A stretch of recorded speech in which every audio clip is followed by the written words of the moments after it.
మరి అభివృద్ధి పదంలో చూసుకున్నట్లయితే నేను ఒక పొలిటికల్ పార్టీలో ఉంటాను.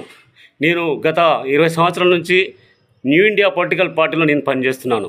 మరి ఆ రోజు మేము చిన్న జిల్లాలు చిన్న రాష్ట్రాలు కావాలని ఉద్యమం చేసినాడు. రామగుండాన్ని జిల్లాగా చేయాలని చెప్పి మేము ఉద్యమాలు చేసినాడు. ఈరోజు అభివృద్ధి ఆకాంక్షించే వాళ్ళంతా ఎక్కడ పోయారు? అలాగే ఒక రిజిస్ట్రేషన్ ఆఫీస్ కావాలని ఉద్యమాలు చేసినాడు. ఈ ఊరికి ప్రత్యేక రైలు కావాలని ఉద్యమాలు చేసినాడు.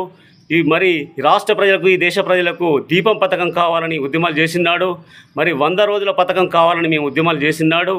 తర్వాత అతి ముఖ్యమైన విషయము ఈ పట్టణానికి సంబంధించింది మరి ఏరియా హాస్పిటల్ని మేము తీసుకొచ్చిన రోజు దానికి కోసం ఉద్యమాలు చేసినాడు. మరి అలాగే మెడికల్ కాలేజ్ కావాలని మెడికల్ కాలేజ్ కోసం మేము ఉద్యమాలు చేసినాడు. ఈ అభివృద్ధిని కాక్షించే ఈ రోడ్ల మీద పడి ధ్వంసం చేసే వాళ్ళంతా ఎక్కడ పోయారని చెప్పి ఈ సందర్భంగా నేను అడుగుతున్నాను.